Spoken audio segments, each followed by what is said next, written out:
গেদা যাচ্ছে দুইটা চাল লই আয়। খালি আমারে কয়, তোমার বড় পোলারে কইতে পারো না? তুই বাড়ির ছোট ফোলা, তোরে কমু না কারে কমু? হুম? আব্বা ওরে আসা কথাটা কয়ে দাও তো। কি হাসো কথা? গেদা তোরে আমি কেবা করে বুঝাই, তো ছোট আছিলি, ছোট কালে তোরে আমি রেল স্টেশনে পুরাই পাইছি, পাওয়ার পরে তোরে পাইলা পয়সা বড় করছি। এখন তো সময় হয়েছে কনের, যেহেতু সয় সম্পত্তি ভাগ বাটার সময় হয়েছে, তোর বড় ভাই হইলো পাইবো, কারণ তুই আমার রক্ত না, সব সম্পত্তির মালিক হইলো তোর বড় ভাই।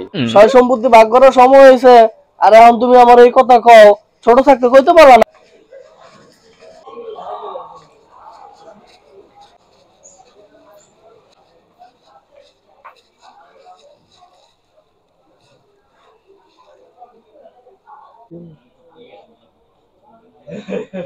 গেদা হাসতাম সা করছি তোমাকে।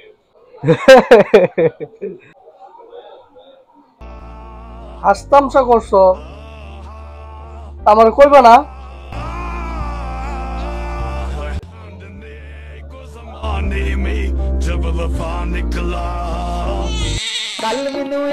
এত সয় সম্পত্তি দিয়ে আমি কি করবো?